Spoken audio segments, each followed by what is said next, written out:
That's what we just saw in the debugger. You can see that these things get resolved, but unresolved ones still point at stub code within the module. All right, and then just, let's see, I don't know if I even have this on the desktop. This is just a miscellaneous tool for your own purposes to kind of, if you ever feel like seeing like what does a module really completely depend on, there's a tool called the Dependency Walker, which will show you every module this thing imports and every module those import and every module they import, etc. So I'm just going to grab that quick because I don't think I have it downloaded.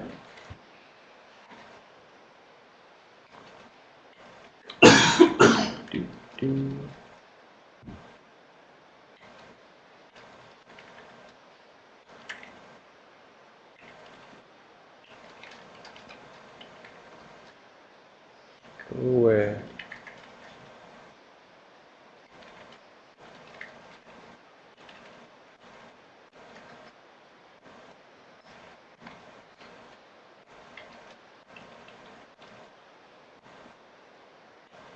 So, if I run depends.exe and I open something like Notepad or MS Paint, which we know has a delayed load module, that is C:\Windows.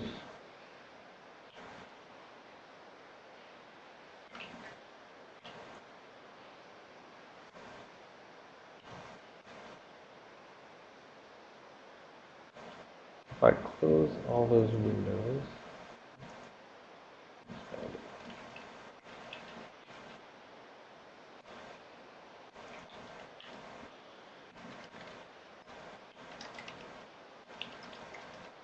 all right. So at the first level, something like depends.exe will just, it's basically looking at the import structures for Notepad, for MS Paint, right? It's saying MS Paint imports through normal imports, you know, MFC42U, MSVCRT, blah, blah, blah. So each of these is like a normal import. And if you want, you can then drill down and say, okay, well, what does MFC42U import? And then that'll show you all the things it imports, and you can see all the things those imports, etc. So you can just keep drilling down. Normal imports are just these regular boxes there. Delayed imports are these things that have the little hourglass next to them. So they're saying at some future time, this GDI and UX theme will be imported, right? And so actually, if we click on one of them, like UX theme, we can see these are the functions which it imported, right? We saw there were only 3 imports from UX theme. And so these will be imported just in time. And actually, it'll also tell you, here's all the exports for UX theme, right? So we haven't seen the exports yet, but of course, I said there's going to be just some big array that says, here's all the different things I export. And then there is one other, so we've seen delayed imports, bound imports, and normal imports. What was I looking for? Forwarded imports? Yeah. Forwarded exports. Okay, I'll just say this, but we haven't got to it yet. No, I'm not going to even say it. We'll come back to that.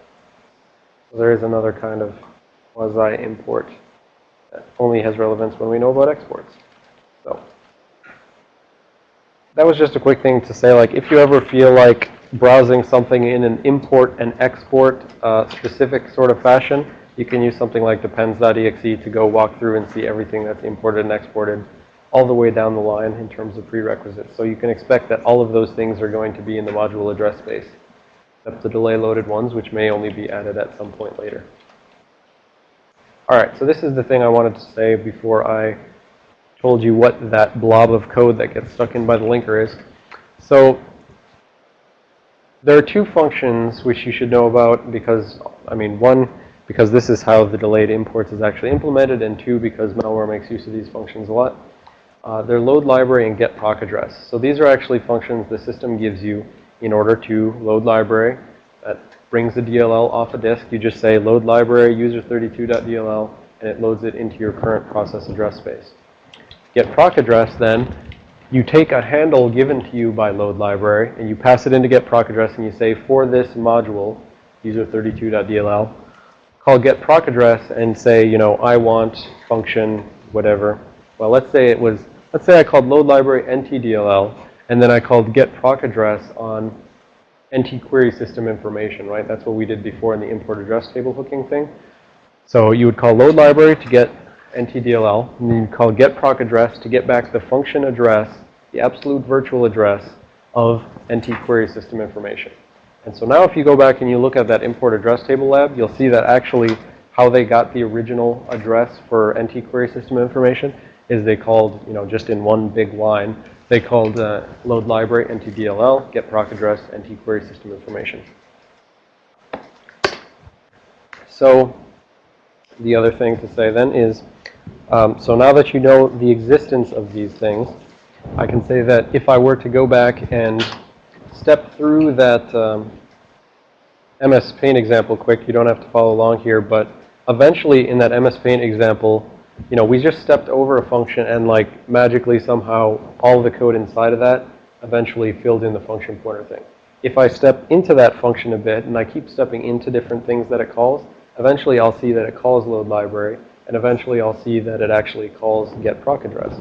So that's all it's using. It just, the linker says if you're going to use delayed imports, it's going to put in a blob of code which will call load library and get proc address for you, and that's how it'll do the delayed load. So just quickly here, open up MS Paint again. And actually, since I saw that that second thing actually gets loaded before the first one, I'm going to set a breakpoint there because I know that's the first thing, and that therefore, if I set a breakpoint there, uxtheme.dll should not actually be loaded at that point. So copy that, breakpoint that.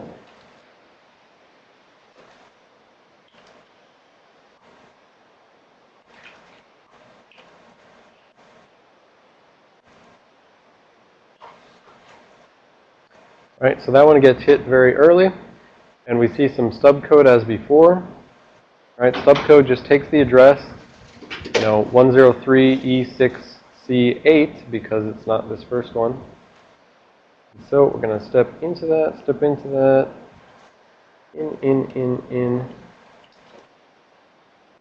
in. All right, I'm just going to keep stepping until we find some calls to some functions.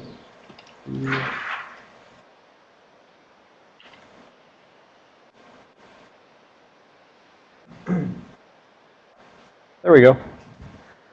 So I just kept stepping in, and I said, I just keep wanting to follow jumps, and I want to follow calls and stuff like that. And eventually, by just stepping in, I got to kernel32.dll, load library A, which is just the ASCII version. So eventually, this stub code is going to call load library. That's going to pull in uxtheme. Now, if I step out of this, there's this little step out arrow there, which says just run until load library is done. Let's see if it actually says it down here. All right, so that call right there, that was a call to load library. And you know what? Actually, this right here, that's probably like the import address table. Let's check. 1260 RVA PEV.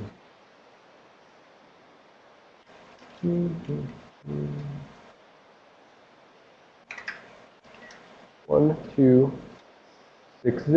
There we go. So it called the import address table to get load library, and then it went and delay loaded the UX theme. So that's why I couldn't see, like, right here it didn't say, call load library or something like that. It's calling into its import address table into UX theme. I mean, some things like IDA would probably figure that out for you. They would say you're calling to load library, but now, I'm guessing this right here, this 11C0, guessing that's get proc address, and we just took the return address from load library, and we're going to pass it to get proc address.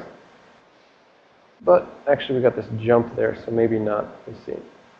Well, let's check first. 11C0, back in the import address table. 11C0, get last error. Okay, that makes sense. Just checking if there's, an error, but if there's no error, so it's going to say it's going to test, take EAX, put it into EDI, test EDI, and then jump if not 0, jump if not equal, so it's going to jump over that get last error. So it's saying, if there's no error, I don't need to call get last error. So step, jump over the call. Now let's see if this one's get proc address. 1268. 1268. And then get proc address. Interlocked exchange. Setting some mutex. We can do this. I'll just step over that one. I don't care about my mutex.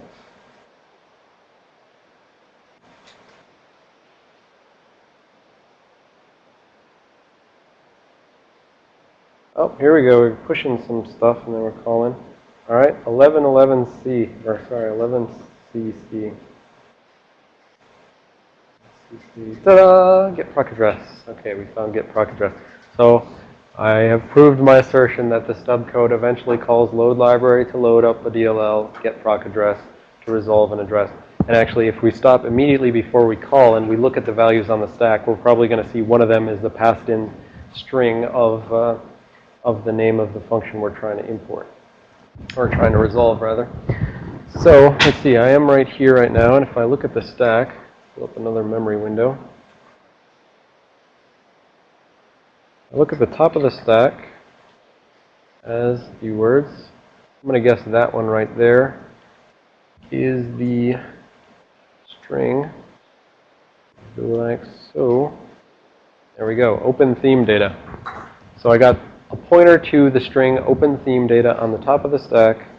And if I go back and look at the delay load imports for this function, the second one there is open theme data, right? So it's all just an elaborate ruse to call load library and get proc address. Now, I said that those are used by malware as well.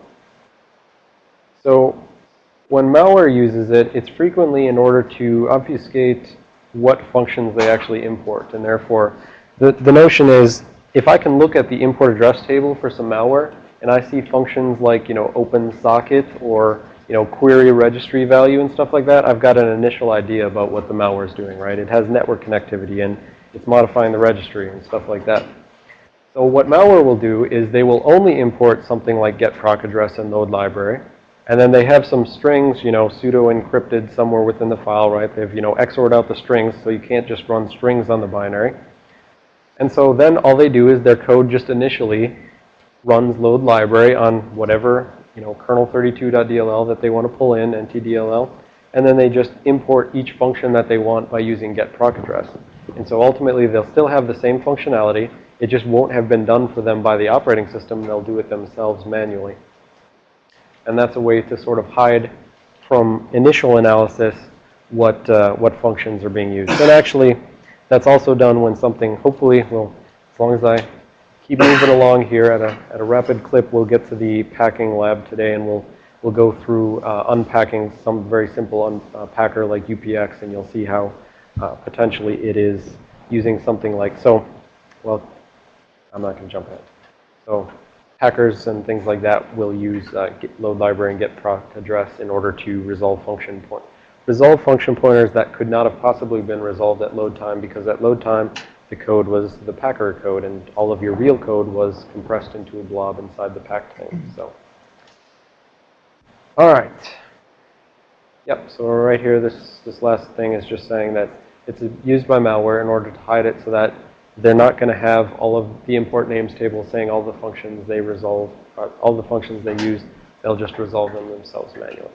So finally done to imports. Treat yourself to some fail, but unfortunately it's not time for a break. So make it quick, and then we will continue on. So on to exports.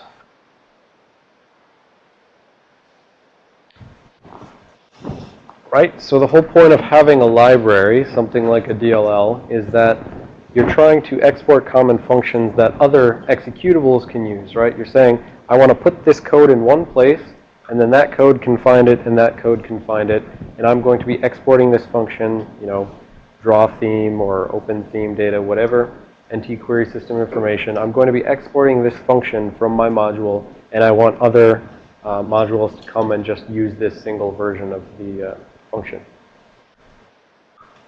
So the thing we have to know about here, and we already made reference to it a little bit, there's two ways you can export functions. You can export by name, and you can export by ordinal. So before, when we were talking about that hint and string, right, I said that hint is an ordinal. So when you're exporting by name, you're saying like here's a function I'm exporting. It's called, NT query system information. When you're exporting by ordinal, there's not going to be any string in your export table that we're going to talk about. There's not going to be any string that says, like, here's NT query information. There's only going to be a number that says, if you want to call this function, you better ask for number, 5 in my export table. And so some things like the WinSock, I think it's ws2_32.dll, something like that. The Windows socket library has a bunch of functions that'll export only by ordinal. And so there'll be functions which you can call, but you have to know specifically what function you're trying to call. And so one reason you could think that someone might do that is because they don't actually want you calling the function unless you know what you're doing. So there's a variety of reasons why you might want to do ordinal-based export. So like I said, the ordinal is really just an index into some array of like exported functions. So we're going to see conceptually, so I've said conceptually a module has just a big array that says, here's my export 1, here's my export 2, here's my export 3. And they may have a name attached to them, they may not. But ultimately, I don't know what I was going for, I forgot. Back in the data directory, index 0 of the data directory is pointing at the metadata for exports. So we saw index 1 was all this blob right here for imports. Index 0 is this chunk over here, which is for exports. As usual, it is just a virtual size. It's just an RVA, virtual address, an RVA saying where the export information starts, and then a size saying how big it is. So if we follow that RVA, where we end up is right here at an image export directory. And then attached to this are sort of 3 different arrays dealing with the functions that are being exported right now. So in terms of what we care about, we've got 8-ish things right here.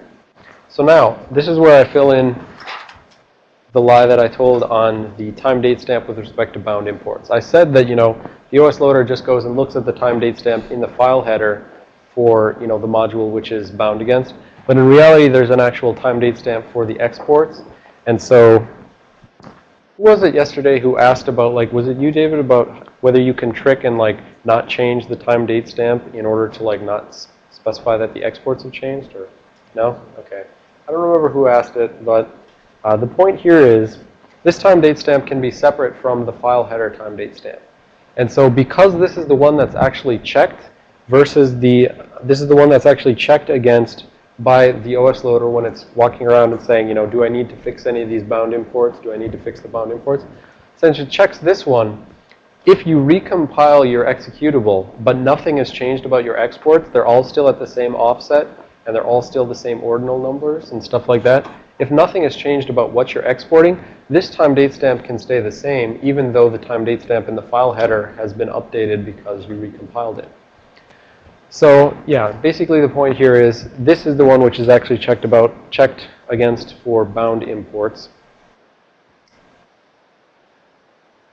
Yep, and I guess NTDLL is an example we could show where the time date stamp is different. Why did I say wasn't able to confirm if I'm saying see NTDLL? Let's see NTDLL quick.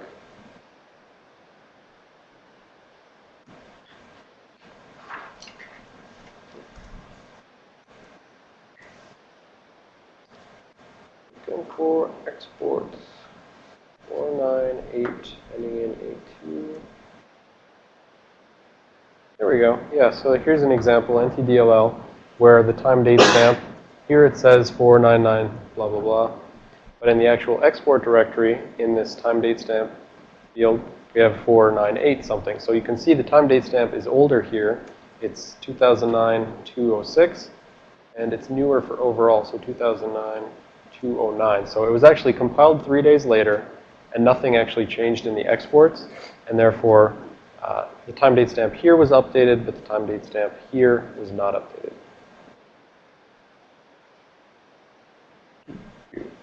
So yeah, cross that out. Well, no, I guess I don't really have a confirmation for that, but that's what I think it is. All right. So time date stamp, that can be different from what would actually be in the file header time date stamp. And then there's number of functions, number of names. These could be theoretically different numbers, but in reality, they should be just the same. And these are going to be the total number of functions which are being exported by this module. So it's just saying, like, I have 10 functions which I export, and they're going to be in these arrays that we'll see next. Base has to do with when the programmer specifies that they want, this function to be this or that ordinal. They don't have to start with ordinal 1, for instance. So they could say, like, my first ordinal is ordinal 10. And, like, this function is 10, and then this function is 11, and this function is 12. So they don't have to start from 1, and therefore this base actually turns out to be whatever the least possible ordinal is that they specified. This base has to be such that you subtract base from the ordinal number in order to get an index into an array that we're going to see in a second here. So there's going to be an array of function pointers. And if the programmer decided to say, well, my first function that I export is, I'm going to call it ordinal 10. If it's the first function exported, it could still be index 0 in this array of function pointers.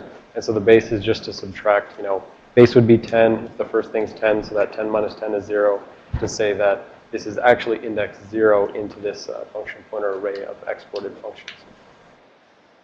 Yes? What would be the advantage of the person actually choosing a high number like that? I'm not sure. Oh, I'm not really sure on that at all. I think because importing by ordinals, well, I don't know. All I can say is that importing by ordinals used to be the preferred method because they didn't used to sort their functions alphabetically. And therefore, back in the day, you'd have to do a full linear search over the entirety of the functions in order to find what you want. So they used to say, let's just import by ordinal. But since the base really only has to do with, since it can only really specify the initial offset from the first ordinal to 0, you can still have gaps and stuff like that, but it's really just to pull down the first gap, I guess. I don't know. So say I don't know. Leave it at that. And if anyone seeing this later knows why, they should let me know. All right, so address of functions. This is the first of the arrays so there were those 3 arrays hanging off of the export directory. Address of functions is the first one. The actual field address of functions in this export directory is an RVA which points at the beginning of an array. And each of the elements in that array is an RVA which holds the points to the beginning of a function. So it's an array of RVAs, basically. And this array that it points to should be number of functions long. So if there's going to be, if number of functions is 10, this address of function should be pointing at the beginning of a 10D word array where each of those elements in the array is just pointing out at some other function.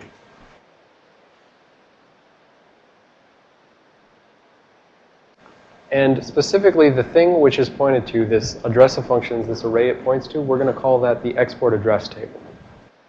So when I was talking about the import address table, we get those filled in function pointers, and we say that, it searches for a specific name in the exports. This address of functions, this is giving you the RVA for a given function. So when I go out and look for NT-query system information in ntdll.dll, if my module says, I want NT-query system information, the OS loader needs to go out to ntdll, finds its export directory, finds its address of functions, and then, searches down. First, it'll try that hint. It'll, try index whatever the hint is. And if that doesn't turn out to be the actual name that it's looking for, then it has to search some more. But we'll see that more when we get to the picture here in a second. So the 2 other tables that are hanging off of this export directory. The first is the address of names. And so this, again, is an RVA which points at a table. And this table holds D-word RVAs. And each of those RVAs points at strings, which are the names of the exported functions. So address of names we're going to call the export names table. And so it's basically like the address of functions is the export address table. So it's holds an array of addresses. And the address of names is the export names table, and that holds the addresses of a bunch of strings which correspond to those functions. And then the address of ordinals is basically a mapping between this function and the actual ordinal which would be used to index into the address of functions, which We'll see again in a second when I show the picture, and then we'll go back and say that again. All right.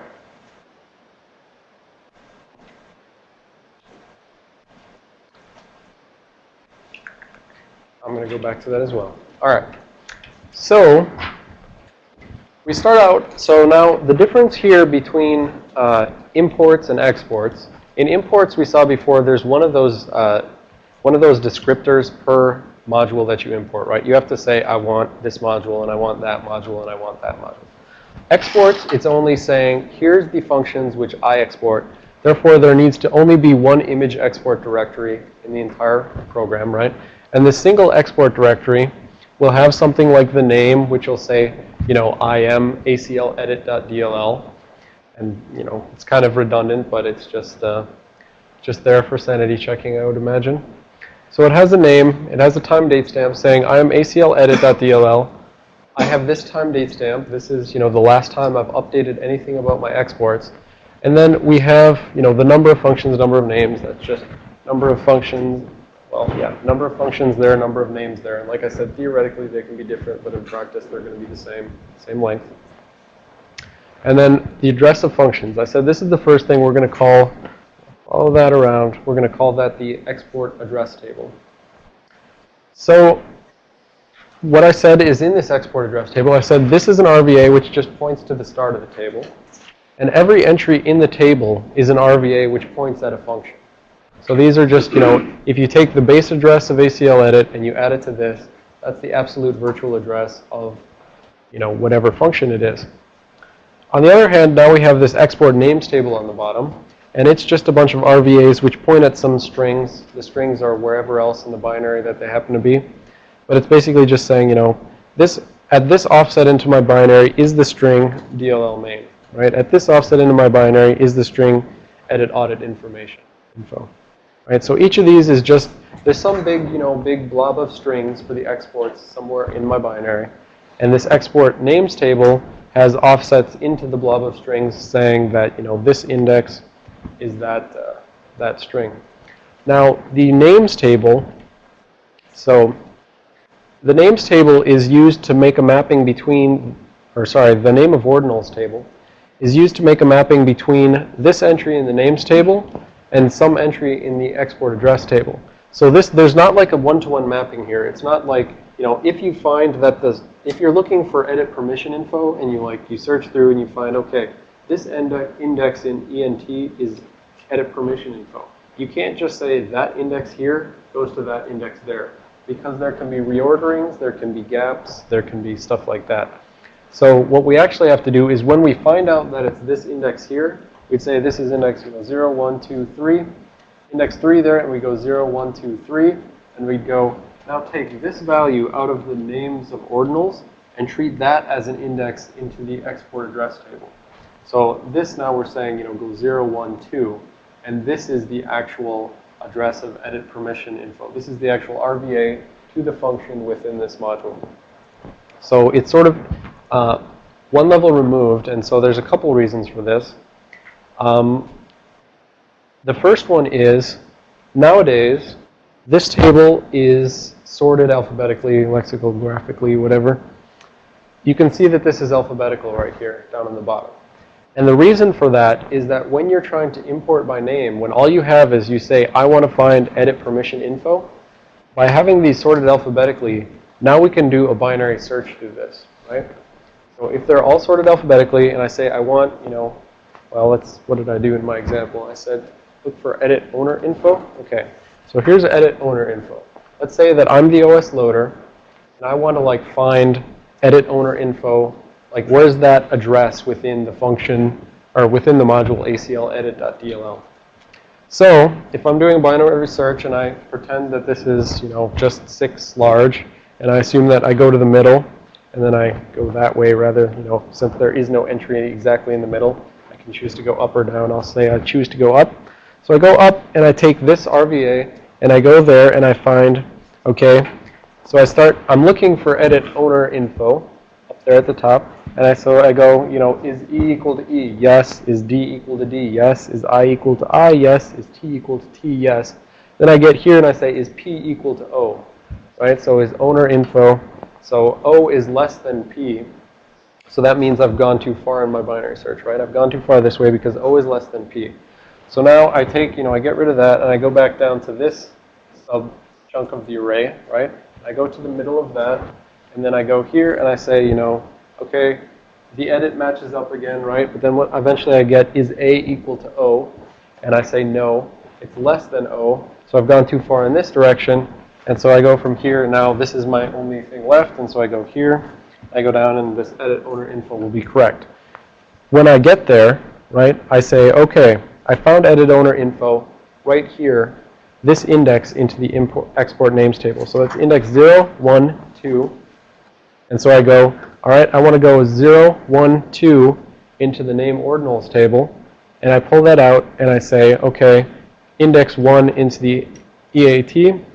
So I go 0, 1. And now this is the actual RVA for the function edit owner info in my module. So there's a couple things here. First of all, you can see this thing is not ordered, numerically increasing, right? And the reason for that is because this is ordered alphabetically. But there's no reason that these things actually have to be ordered alphabetically within the thing. Actually, let's see, E, D, yeah, no. So it's basically like when this module ACL edit got compiled, 0 right here happens to be this. If we go look at the actual implementation where these functions are within the module, we'll see that actually it goes edit info, edit audit info, edit owner info, edit permission, and then all of a sudden there's DLL main, right? So if I'm just looking linearly in this module, it turns out it went this one, and then this one, and then that one, that one, that one. So this is why this is out of order basically, because in reality, DLL main is the third thing, basically. It's the third actual implemented function in this module. And the other thing is we can see here there's a gap here. So it goes 0, 1, 2, 3. There is no 4. And then there's 5, 6. And so this could have to do with, for instance, deprecation. Or it could be like I'm not actually exporting something anymore. I think, yeah, same difference. You'd say if I'm deprecating a function like I'm not exporting it anymore, this export address table will still have, an index 4, and there'll still be some RVA of a function there. But let's say I don't want anyone to start to use that anymore. So I say this function is deprecated. You may not use it anymore. And so by no longer exporting it, I can still keep the address table the same. So I don't have to change anything here. But by just getting rid of it in the name ordinals table and the export names table, by just changing these, I can get rid of your ability to ask for this unless you ask specifically for ordinal 4. So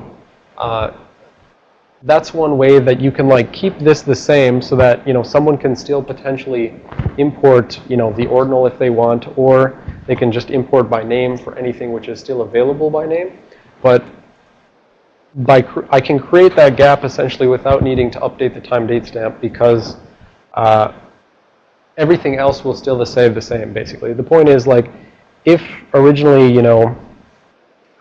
whatever number 5 is here, if FM extension proc W was index 5 in the EAT before I got rid of this index 4, actually index 4, 1, 2, 3, 4, 5, 6, yeah, it was index 4.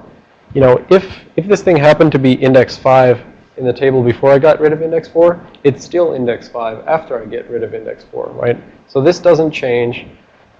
That address is still correct. The OS, any bound imports against that address are still correct. So if the linker went through and, it took this address and it added it to the base address and it filled it in for whoever imported FM extension proc, nothing actually in that module would change because that address would still be correct. So I'm going to go backwards now and explain stuff once again, and then I'll come back to this picture and ask you questions on it again. All right. So going backwards one more time. Right? Okay, I said time date stamp. This is the thing which is actually checked against when the bound imports are sanity checked, right? So the OS loader comes in and it says, is the time date stamp for my module still correct versus what was bound against? Base is just if you happen to be, exporting by ordinal and you give it some number greater than 1, then the base needs to be greater than 1 so that you can subtract it and get an index into that export address table. Address of functions, that was that top array right there. We said it's just an RVA to an array of RVAs, each of which points to a function. Address of names, that was the bottom array, and it just points at strings, saying, this is, whatever string for the function which I'm exporting. An address of name ordinals, that has a mapping between the string table and the address table, because there need not be a one-to-one mapping, because the string table got ordered alphabetically, right? So it's because the string table got ordered alphabetically, that means there's not necessarily going to be a one-to-one mapping between this and that. And then the names table is that mapping, basically. So what I just showed you was importing by name. So I said if the OS is importing by name, it searches this table doing a binary search, trying to find the exact string that it's trying to import. When it finds that string, it takes whatever index is in here, uses the value in that index in here as an index into there. So you can see how importing by ordinal could be a lot faster, because when I say import by ordinal, if my thing says I want ordinal, or let's say that I know still that there's some function exported at ordinal 4. Literally all the OS loader has to do is it goes to this table, finds this, and goes 4, got it. Add it together, done. Right? So importing by ordinals is, much faster because there's no searching around for strings and stuff like that. And that's why I said previously they didn't have these sorted. Previously, these were just in the order that they occurred in, and then, there would be more of a one-to-one mapping there. But that would also mean that they had to do a full linear search over the entire strings array in order to find anything. So back in the day when they had to do a full linear search, you definitely wanted to import by ordinal, because otherwise you'd waste a bunch of time at the beginning of your loaded executable trying to find all of the things you want to import. So anyways, because there's no searching around for strings and stuff like that. And that's why I said previously they didn't have these sorted. Previously, these were just in the order that they occurred in, and then, there would be more of a one-to-one mapping there. But that would also mean that they had to do a full linear search over the entire strings array in order to find anything. So back in the day when they had to do a full linear search, you definitely wanted to import by ordinal, because otherwise you'd waste a bunch of time at the beginning of your loaded executable trying to find all of the things you want to import. So anyways, that's how exports work. Let's see what else I have. A bit. Yeah. All right. Do you have any questions on the exports? We'll go look at some in PE view in here in a second to see this. I mean, this is based entirely on the real values you'll see in ACL edit. But does anyone have any questions on how how exporting by name works, or how exporting by ordinal works, and like how the interplay with importing works, right? So I'm sure you do, yes. So as far as the performance penalty for importing by name as opposed to importing by ordinal goes, you only import a function once for any execution of a program, right? So there's all this, initial bootstrapping at the first execution, right? You double-click on the thing, OS Loader goes out and tries to find all your modules, tries to find all the functions that you import, right, by searching repeatedly over this thing for every given string that you happen to be importing by. But yes, it's just a one-time, like, do everything up front, unless it's delayed import, basically. So if you delay import, you do it whenever you do it.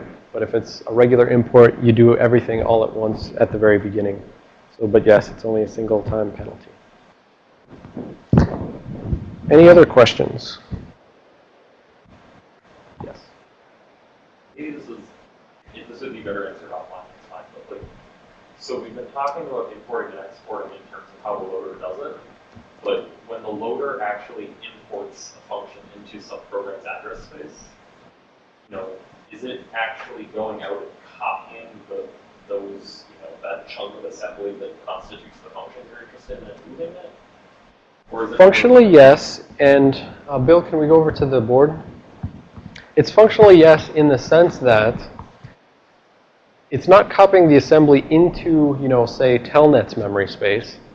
It's just loading the entire file for that, whatever module you're importing from, it's loading that entire file into the memory space in RAM, right? And so it's putting this in memory, and then it's, putting a pointer to that. So that code has to be implemented somewhere, right? And so if you're asking for, NT query system information, there must be some code which implements that function. And so if you're asking for it, then the OS loader loads the entire DLL into memory, and then it just puts a pointer to that so that when you call it, it eventually calls to that code. So all the rest of the code is there that you're not calling, and therefore, wasting space essentially. But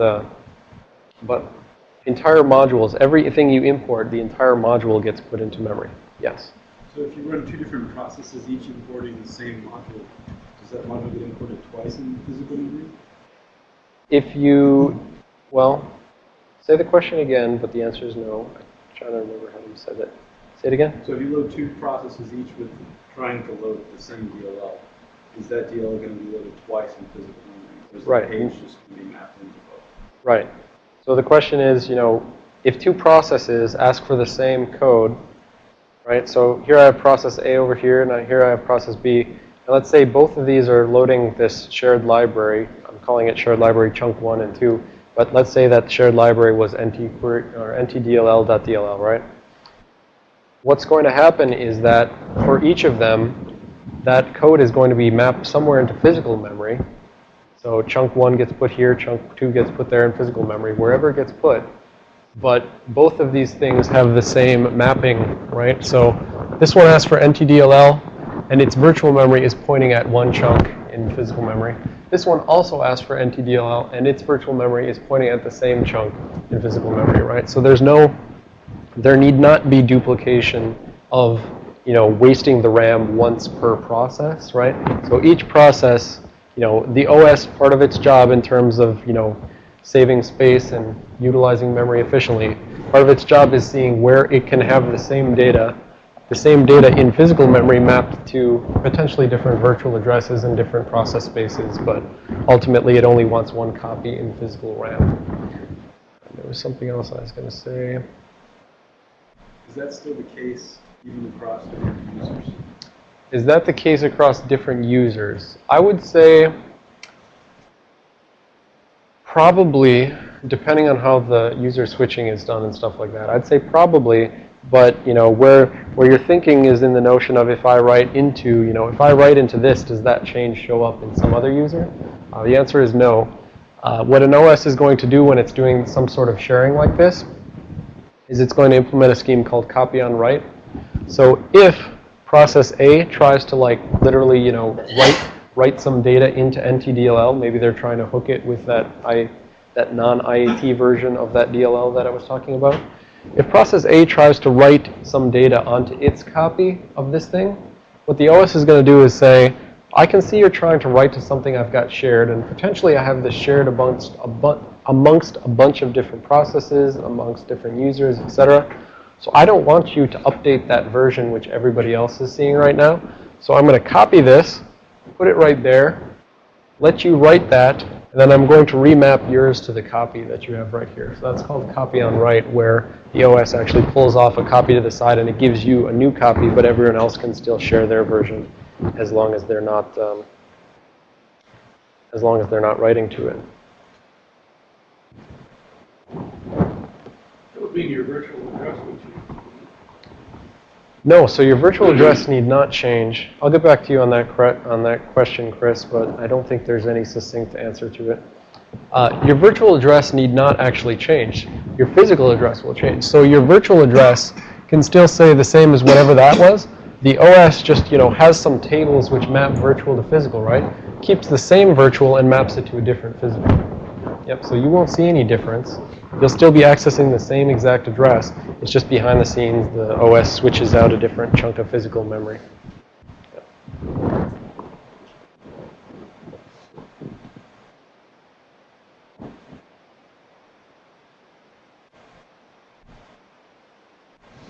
All right, I'll try, Chris, on a succinct definition of the import-export address quick here, and we'll see what I can come up with, but I don't think it's going to be succinct. Going back, I'll use this one picture that I used right here, basically. It'll probably be about the best I can do. So you've got your executable, which you're trying to run in the OS, wickedsuiteapp.exe. When I double-click on this executable, the OS, takes the chunk, takes the pieces of the disk off disk, maps them into memory. That's this dotted line here where it maps it into memory. This is virtual memory. This is some file on disk. So it maps it into virtual memory. But then it looks and it says, oh, I see that you requested that I import mylib1, mylib2, libc.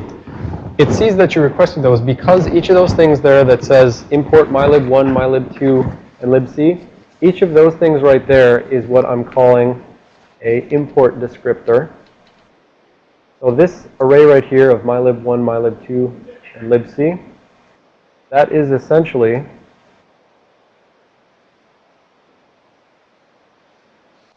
this array of import descriptors, right? So somewhere in a binary file, it says I want mylib1, mylib2, and libc. But then the thing is, in each of those requests for importing these, right, there's going to be a pointer to a names table that says here are the names of the things I want to import. Here are the addresses of the things I want to import. And so that was sort of like this. Can you grab that door? So each of those descriptors had a pointer into some table, where this table had a pointer to things like hint name, hint name, hint name. Now, when the OS is trying to go fill in these tables, so the point is, on disk, those tables looked like this, right? They all, both the import names table and the import address table, both pointed at hint name, hint name, hint name, right? But I said that in memory, at load time, when the OS pulled in each of those things, the OS is now going to go and fill in each of these. And so then this is where the exports come into play.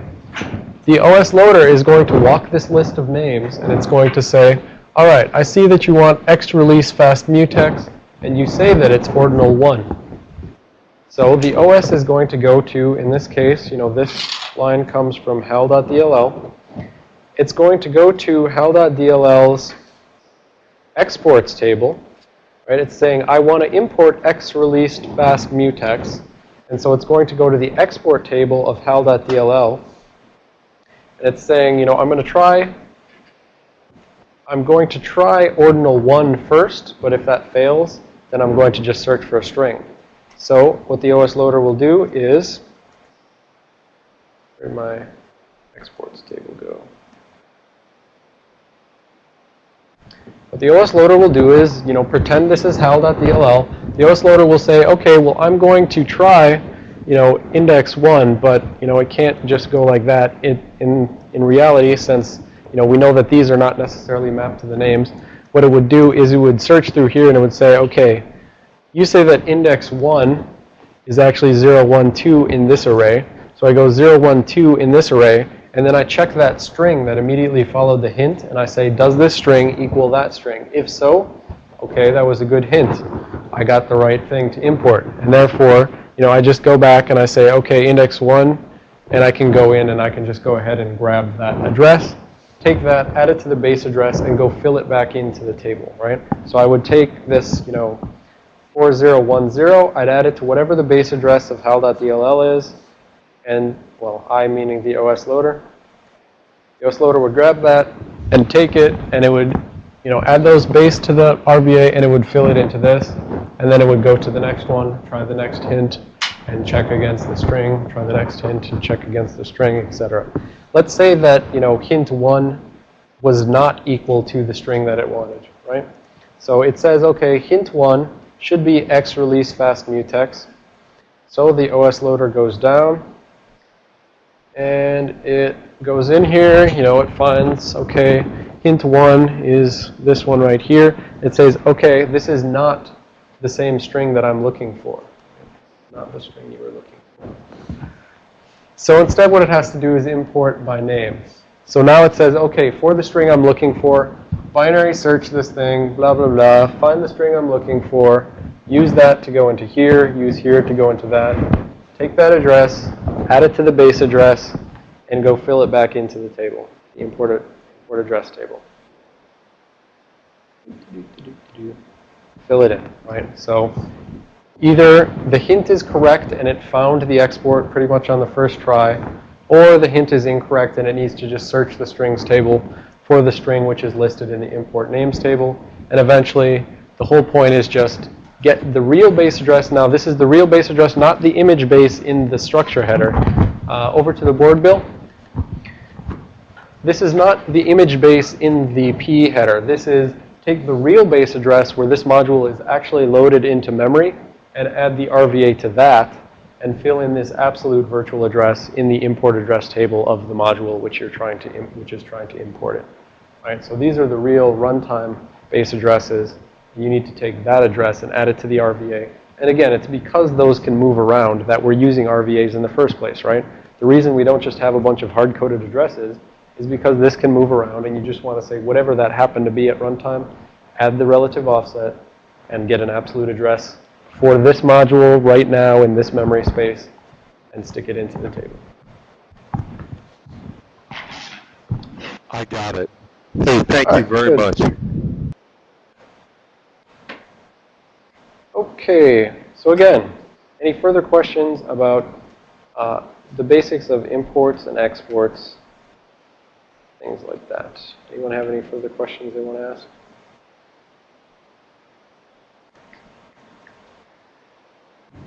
Anything else with this? Yeah. Is filled in by the compiler.